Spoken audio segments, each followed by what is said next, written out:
Bismillahirrahmanirrahim. Assalamu alaikum dear students. I am Mohammad Yasir Usmani working as a lecturer in Kurtuba University Irfan campus. मैं आप लोगों को पिछली class के अंदर सिजविक इफेक्टिव एटॉमिक नंबर के हवाले से पढ़ा रहा था। उम्मीद है आप लोगों को वो कुछ समझ आ गया होगा और वो जो एप्लीकेशंस और जो मैंने आपको कुछ एग्जांपल्स कही थी वो आपने कर रखी होंगी। उससे आगे की ये थ्योरी है वर्नर थ्योरी, कोऑर्डिनेशन केमिस्ट्री को ही हम पढ़ रहे हैं। बेसिकली वर्नर थ्योरी किस चीज़ के लिए इस्तेमाल होती है, तो ये भी सेम वही कहानी है जो हम सिजविक इफेक्टिव एटॉमिक नंबर में बात कर रहे थे। EAN रूल जो था वो भी कोऑर्डिनेशन केमिस्ट्री के स्ट्रक्चर्स को एक्सप्लेन कर रहा था। उसकी ज्योमेट्री के हवाले से हमने कहा था कि उसमें ड्रॉबैक्स में वो आ रहा था कि उसकी लिमिटेशंस हैं कि वो ज्योमेट्री को एक्सप्लेन नहीं कर पा रहा था। वर्नर थ्योरी एक रिवोल्यूशनरी थ्योरी है। जो अल्फ्रेड वार्नर है, इसको इस थ्योरी की बेसिस के ऊपर नोबेल प्राइज भी दिया गया था। हम ये देखते हैं कि पहले वर्नर थ्योरी के अजम्पशंस को मैं आपके साथ डिस्कस करूंगा कि इन्होंने कहा क्या था। तो पहला पॉइंट मैंने यहाँ पे लिख रखा है। वर्नर के मुताबिक ज्यादातर एटम्स जो होते हैं उनमें दो टाइप्स की वैलेंसीज होती हैं। ठीक है, वर्नर ये कहता है कि मोस्टली एटम जो होते हैं वो two types of valency contain कर रहे होते हैं। एक को हम कहते हैं प्राइमरी वैलेंसी और एक को हम कहते हैं सेकेंडरी वैलेंसी। वैलेंसी देखें, वैलेंस से ये नाम निकला है, वैलेंस। नॉर्मली हम पढ़ते होते हैं कि वैलेंसी क्या होती है। वैलेंसी को हम सिंपली इस तरह डिफाइन करते हैं कि किसी भी एटम के लॉस और गेन ऑफ इलेक्ट्रॉन करने की जो कैपेसिटी होती है, जो एबिलिटी होती है, वही उसकी वैलेंसी बनती है और उसी वैलेंसी की बेसिस पे जो उसकी वैलेंसी होती है उतने वो बॉन्ड बना सकता है। ये थोड़ा सा कोऑर्डिनेशन केमिस्ट्री के अंदर एक और इजाफा हो जाता है कि प्राइमरी वैलेंसी तो नॉर्मल एलिमेंट्स में भी होती है और यहाँ पे भी वही है। प्राइमरी वैलेंसी बेसिकली क्या होती है, तो we can say that primary valency is an oxidation number. It is an oxidation number. वो जो उसका ऑक्सीडेशन नंबर होता है वही उसकी प्राइमरी वैलेंसी कहलाई जाती है। तो उसमें हम बड़े सिंपल कुलिया रखते हैं, बड़े सिंपल वे में हम उसको स्टडी करते होते हैं। हम कैसे कहते हैं, हमारे पास पीरियोडिक टेबल के अंदर 8 ग्रुप्स हैं, 8 ग्रुप्स हैं हमारे। तो उन ग्रुप्स के अंदर हम इसको अपने याद करने के लिए, थोड़ा सा आसानी बनाने के लिए हम कहते हैं कि ग्रुप, हमें पता है कि ग्रुप नंबर जो होता है वो नंबर ऑफ वैलेंस इलेक्ट्रॉन होते हैं। ग्रुप नंबर जो होता है वो वैलेंस इलेक्ट्रॉन होते हैं for normal element. S&P block element की फिलहाल मैं बात करने जा रहा हूँ। तो ग्रुप नंबर जो होता है वो उनका वैलेंस इलेक्ट्रॉन का नंबर होता है। तो ग्रुप फर्स्ट से लेकर ग्रुप थर्ड तक ये जो हमारे पास ग्रुप हैं इनका ऑक्सीडेशन नंबर इनका अपना ग्रुप नंबर ही है। यानी कि ग्रुप 1 वालों के पास 1 वैलेंस इलेक्ट्रॉन होता है। अब वो अपने ऑक्टेट को कंप्लीट करने के लिए 7 इलेक्ट्रॉन ले तो नहीं सकते, तो उनके पास एक ही ऑप्शन होता है कि वो मेटालिक नेचर शो करते हैं, वो मेटल्स होते हैं, तो वो अपना इलेक्ट्रॉन वो लॉस कर देते हैं और उनके ऊपर +1 का चार्ज आ जाता है और which is called valency number और ऑक्सीडेशन नंबर या ऑक्सीडेशन स्टेट। ठीक हो गया। इसी तरह ग्रुप 2 में ऐसा होता है, ग्रुप 3 में ऐसा होता है। हम ये चीजें बार बार पढ़ते रहते हैं, ये FSC BSc की बातें हैं। उसके बाद जब हम ग्रुप 4 की बात करते हैं, ग्रुप 4, तो ये मीन पोजीशन है, तो +4 -4 ये दोनों शो कर सकता है, दोनों ऑक्सीडेशन स्टेट्स को ये शो करता है। क्योंकि जो हमारे पास maximum valency for normal element है वो 4 ही होती है। कोई भी नॉर्मल एलिमेंट जो होता है वो 4 इलेक्ट्रॉन दे सकता है से ज्यादा और 4 ही इलेक्ट्रॉन ज्यादा से ज्यादा वो ले सकता है। शेयरिंग का नहीं कह रहा, डोनेशन की मैं बात करने जा रहा हूँ। ठीक है, तो 4 इलेक्ट्रॉन, तो इसके पास होते ही 4 इलेक्ट्रॉन है वैलेंस इलेक्ट्रॉन, तो ये 4 इलेक्ट्रॉन दे भी सकता है, 4 ले भी सकता है। फिर उसके बाद ग्रुप 5 से लेकर ग्रुप 7 तक के जो एलिमेंट्स हैं हमारे पास, इसके अंदर हम अपनी आसानी के लिए इसको इस तरह याद कर सकते हैं कि need of electron to get octet.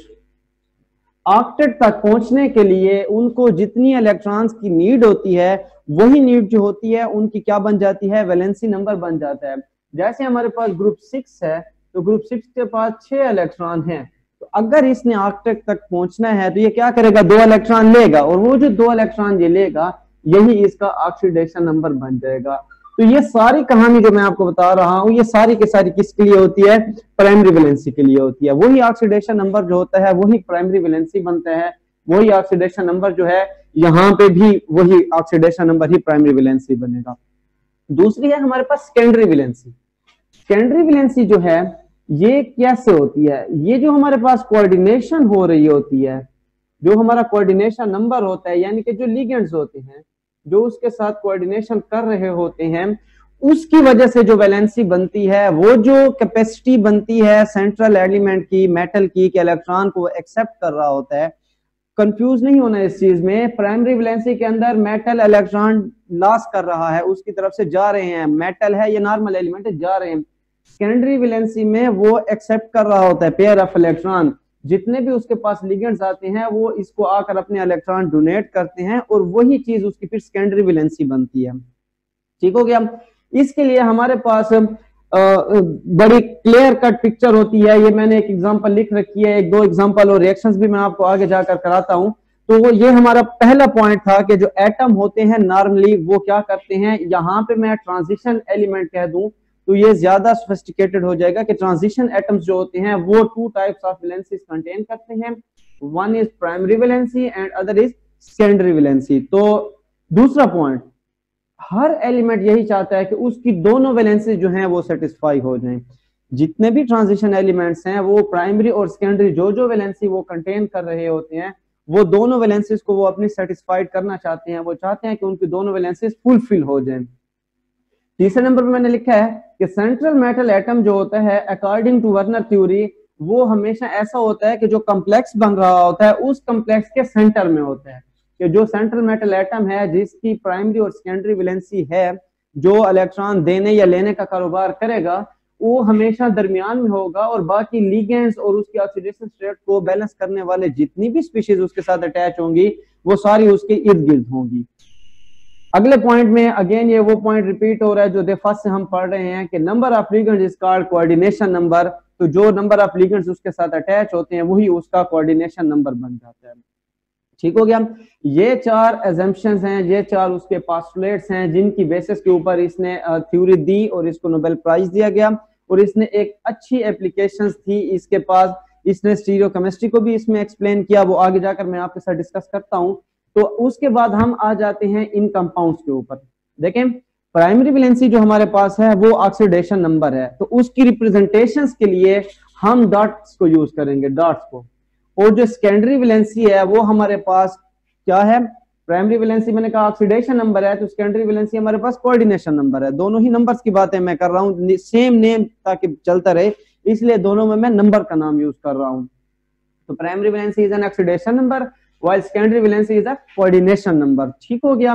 जो सेकेंडरी वैलेंसी होती है उसको हम प्रॉपर लाइन से शो करते हैं, प्रॉपर बॉन्ड की तरह शो करेंगे। तो यहाँ पे मैंने एक कंपाउंड लिख रखा है COCl3 कंपाउंड है, COCl3 into 6NH3। इसमें देखें ये जो हमारा कोबाल्ट क्लोराइड, जो मैंने कोबाल्ट क्लोराइड ये लिखा है, यहां पे मैं आपको समझाने की कोशिश करता हूं कि यहाँ प्राइमरी वैलेंसी कौन सी है, सेकेंडरी वैलेंसी कौन सी है और ये कैसे बन रही है। तो देखें, इसके लिए हम एक रिएक्शन करते हैं। एक सिंपल सी बात मैं आपको पहले बता देता हूं कि जो सेकेंडरी वैलेंसी होती हैं, जो चीजें कोऑर्डिनेट कोवेलेंट बॉन्ड के थ्रू कॉम्प्लेक्स के अंदर अटैच होती हैं, वो पीपीटी नहीं बनाती होती हैं, वो प्रेसिपिटेट नहीं हुआ करती। एक रिएक्शन मैं यहाँ पे लिखता हूं, if we have COCl3 into 6NH3, और मैं इसको ट्रीट करा देता हूं AgNO3 के साथ, 3AgNO3 के साथ कह दें, बैलेंसिंग का इशू नहीं है, वो बाद में भी हो सकता है। तो ये हमारे पास कौन सा कंपाउंड बनाता है, तो यहां से देखें ये हमारे पास बनता है AgCl plus CO into NH3 whole 6 and +3। तो देखें हमारा क्या था, कोबाल्ट के साथ 3 क्लोरीन अटैच थे, 6 अमोनिया अटैच थे। फिलहाल यहाँ नहीं पता क्योंकि हमने ये शक्ल अभी लेट सपोज नहीं देखी, हमें नहीं पता कि ये कौन सी वैलेंसी से अटैच है, ये कौन से बॉन्ड से अटैच है, ये डॉटेड है, ये डॉटेड नहीं है, ये कुछ भी पता नहीं है। सिंपल मैंने एक इक्वेशन लिखी, इस इक्वेशन के रिजल्ट में हमारे पास क्या बना बच्चे, सिल्वर क्लोराइड उसमें हमें मिल गया जो कि उसमें प्रेसिपिटेट हो जाएगा। तो सिल्वर क्लोराइड कितने आ गए, तो 3AgCl, ठीक है, 3 सिल्वर क्लोराइड उससे निकल गए, तीनों क्लोरीन उसके साथ चले गए। तो ये जो इससे प्रेसिपिटेट हो गया, तो ये लाजमी बात है कि प्राइमरी वैलेंसी का हिस्सा होगा, सेकेंडरी का हिस्सा नहीं हो सकता।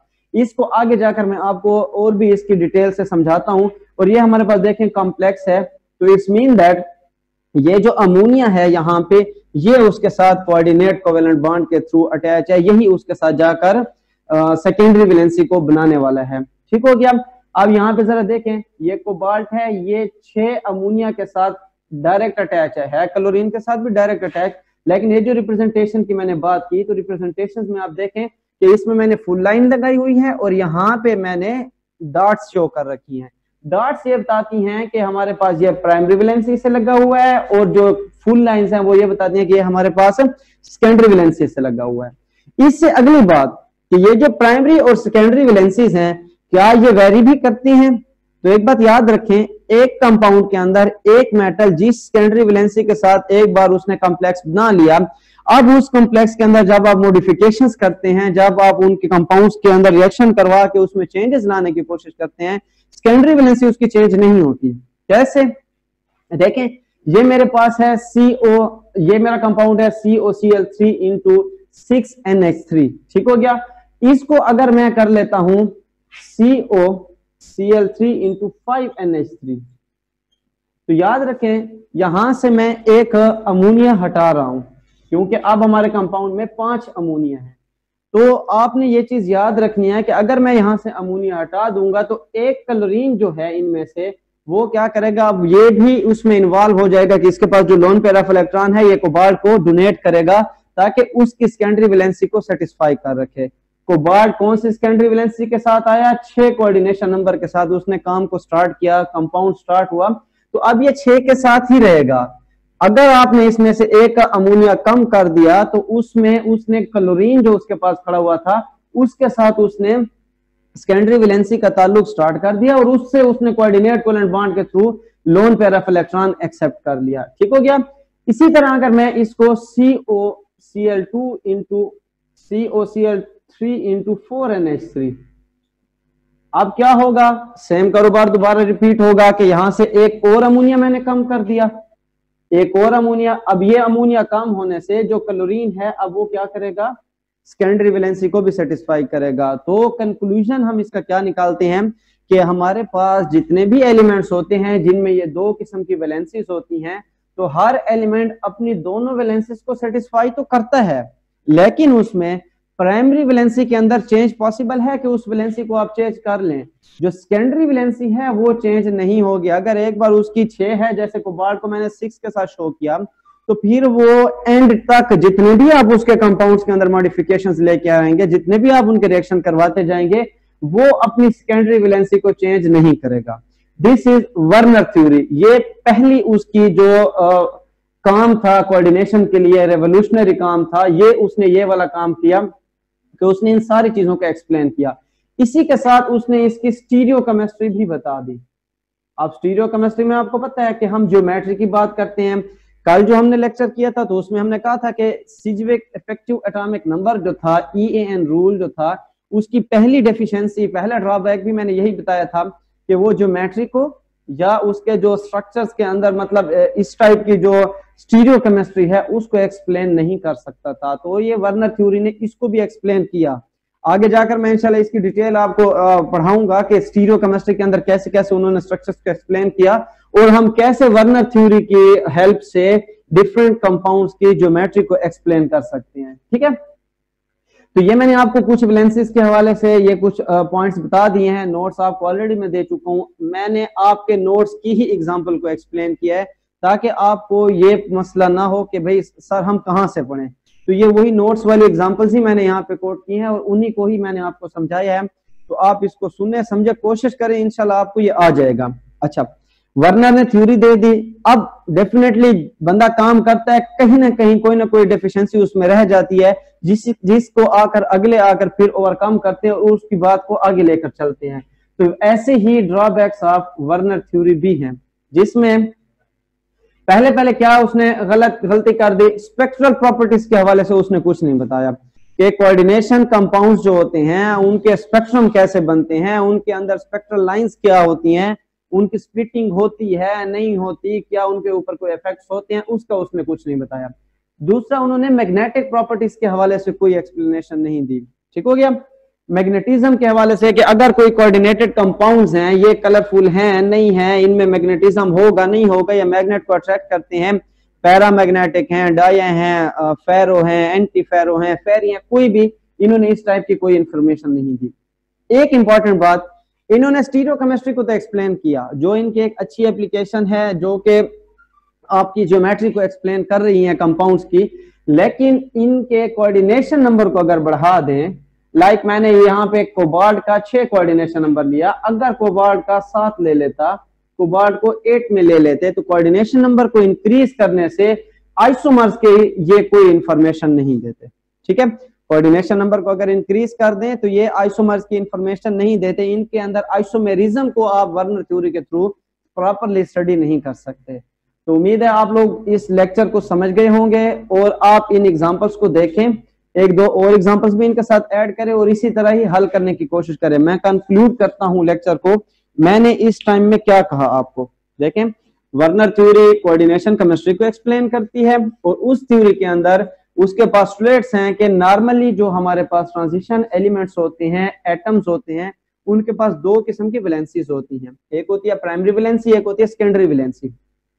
प्राइमरी वैलेंसी क्या होती है, वो हुई उनका ऑक्सीडेशन नंबर होता है, और ऑक्सीडेशन नंबर की मैंने आपको डिटेल एक स्केच दे दिया कि ऑक्सीडेशन नंबर कहां से बन रहा होता है, वही उनका ग्रुप नंबर होते हैं या उनके नीड ऑफ इलेक्ट्रॉन होती हैं। जो उनके पास वैलेंस इलेक्ट्रॉन है उसको ऑक्टेट तक ले जाने के लिए वो लॉस ऑफ इलेक्ट्रॉन करें या गेन ऑफ इलेक्ट्रॉन करें, जो भी वो करेंगे वो इलेक्ट्रॉन उनके क्या कहलाएंगे, उनका ऑक्सीडेशन नंबर कहलाएगा। ठीक है, और उसी को ही हम वैलेंसी नंबर कहते हैं, और वही वैलेंसी ही कैपेबिलिटी या एबिलिटी या capacity of an element to make covalent bond हुआ करती होती है। ठीक हो गया। सेकेंडरी वैलेंसी क्या होती है, सेकेंडरी वैलेंसी ट्रांजिशन एलिमेंट्स में होती है सिर्फ, और सेकेंडरी वैलेंसी के थ्रू वो कोऑर्डिनेशन करते हैं, लिगेंड से इलेक्ट्रॉन लेते हैं। प्राइमरी वैलेंसी में इलेक्ट्रॉन दिए जाते हैं, सेकेंडरी वैलेंसी इलेक्ट्रॉन लेने से बनती होती है। दूसरे नंबर पे पॉइंट था कि हर एलिमेंट जिसके पास ये 2 वैलेंसीज हैं वो चाहते हैं कि वो अपनी दोनों वैलेंसीज को सेटिस्फाई करें, और वो सेटिस्फाई कैसे करेंगे, अपना बॉन्ड बना के करेंगे। इसी तरह सेंट्रल मेटल एटम नाम से सेंट्रल है तो उसको कोऑर्डिनेशन कॉम्प्लेक्स के सेंटर में होना चाहिए, वर्नर ऐसे कहता था। नंबर ऑफ लिगेंड्स जो होती हैं वही उनका कोऑर्डिनेशन नंबर होता है कि उन्होंने ही आकर उसके साथ ताउन करना होता है। ठीक है, इसी के हवाले से अब मैंने आपको बता दिया था कि एलिमेंट्स या कंपाउंड्स के अंदर जो प्राइमरी वैलेंसीज होती हैं वो तो चेंज हो सकती हैं, जो सेकेंडरी वैलेंसीज हैं वो चेंज नहीं होती, जिसके लिए मैंने आपको ये एक रिएक्शन करके दिखाया कि हमारे पास कोबाल्ट का एक कॉम्प्लेक्स है। ठीक है, इसको अगर हम इसी तरह पे कॉम्प्लेक्स फॉर्म में लिखें तो ये कैसे बनेगा, देखें CO into NH3 whole 6 and Cl3 hexaammine cobalt chloride. ठीक हो गया। कोबाल्ट हमारे पास +3 स्टेट में है, ये हमारा एक न्यूट्रल लिगेंड है, तो ये उसके ऑक्सीडेशन स्टेट इसकी अपनी 0 है, तो ये टोटल हो जाएगा +3, ये हो जाएगा -3। तो यहाँ पे देखें ये हमारे पास एंड पे मैं इसलिए लिख रहा हूं कि पहले मैं आपको ये करा के समझाना चाह रहा था, डायरेक्ट में आपको फिर अच्छा लगता है कि आप कहते हैं शॉर्टकट हो काम। तो ये देखें यहाँ से हमें पता लग रही है उसका कोऑर्डिनेशन नंबर है, और मैं जब स्टार्ट कर रहा था कोऑर्डिनेशन केमिस्ट्री आप लोगों के साथ तो मैंने आपको ये चीजें बताई थी कि ये बाहर क्यों होता है, इससे पहले क्यों आता है, और ये क्या काम कर रहे होते हैं, ये सारी डिटेल मैं आपको बता चुका हूँ। ठीक है, बस यही बात आपने याद रखनी है कि प्राइमरी वैलेंसी को डॉटेड लाइन से शो किया जाता है और सेकेंडरी वैलेंसी को फुल लाइन से शो किया जाता है, और जो प्राइमरी वैलेंसीज होती हैं वो चेंज हो सकती हैं, जो सेकेंडरी वैलेंसीज होती हैं वो फिक्स रहेंगी। ठीक हो गया। तो यहाँ पे इसने आकर सेकेंडरी वैलेंसी बनानी है, ये प्राइमरी वैलेंसी के लिए रिस्पॉन्सिबल है, उसको सेटिस्फाई करने के लिए। हाँ, ये भी याद रखना है आपने, प्राइमरी वैलेंसी को सेटिस्फाई करने के लिए कोई आइन आते होते हैं। प्राइमरी वैलेंसी को सेटिस्फाई करने के लिए कोई आइन होगा। ठीक है, और सेकेंडरी वैलेंसी को सेटिस्फाई करने के लिए लिगेंड होगा। जो प्राइमरी वैलेंसी को सेटिस्फाई करने के लिए आ रहा है वो इलेक्ट्रॉन शेयर करेगा, और जो सेकेंडरी वैलेंसी को आ रहा है वो इलेक्ट्रॉन डोनेट करेगा और वो पेयर होगा। प्राइमरी वाला लाइक अगर मैं यहाँ पे मुझे यहाँ पे लेट सपोज +2 जरूरत है, तो मैं यहाँ पे कोई ऐसा आइन ले लेता हूँ जिसके पास 2 इलेक्ट्रॉन हो, वो 2 इलेक्ट्रॉन इसको शेयर कर दे, शेयरिंग करेगा, कंप्लीट ट्रांसफर नहीं होगी, उसको वो प्रॉपरली नहीं दे देगा पेयर के फॉर्म में, और लिगेंड के लिए हर हाल में लाजमी है कि वो उसको प्रॉपर देगा, और वो देगा भी हमेशा पेयर के फॉर्म में। ठीक हो गया। तो ये इस तरह बनाते हैं। अब ये देखें यहाँ पे प्रेसिपिटेट कौन हो गया, क्लोरीन प्रेसिपिटेट हुआ, अमोनिया प्रेसिपिटेट नहीं हुआ, तो इट्स मीन दैट कोबाल्ट की जो प्राइमरी वैलेंसी थी वो +3 तो है, लेकिन ये इस बात की निशानी है कि इसकी प्राइमरी वैलेंसी को सेटिस्फाई करने के लिए ही क्लोरीन आया हुआ था, जो उससे प्रेसिपिटेट हो गया और अमोनिया अब भी उसके साथ कोऑर्डिनेट कोवेलेंट बॉन्ड के थ्रू उसके साथ अटैच है और वो उससे नहीं निकला। ठीक हो गया। तो ये हमारे पास, इसलिए हम कहते हैं कि ये प्राइमरी वैलेंसी को सेटिस्फाई कर रहा था। बाकी ड्रॉबैक्स मैंने आपको बता दिए हैं। कंपाउंड एक बना हुआ है, इसको मैंने तो साफ करके और इसी के अंदर ही मॉडिफिकेशंस की। आपके पास नोट्सों में सारी डिटेल के साथ ये अलग अलग से पिक्चर बनी हुई है, आप उनको देख लें, उसको समझें। अगर कोई क्वेश्चन होता है तो आप लोग मुझसे पूछ सकते हैं। इंशाल्लाह नेक्स्ट लेक्चर में आपसे मिलते हैं। जज़ाकल्लाह। अस्सलाम वालेकुम रहमतुल्लाह।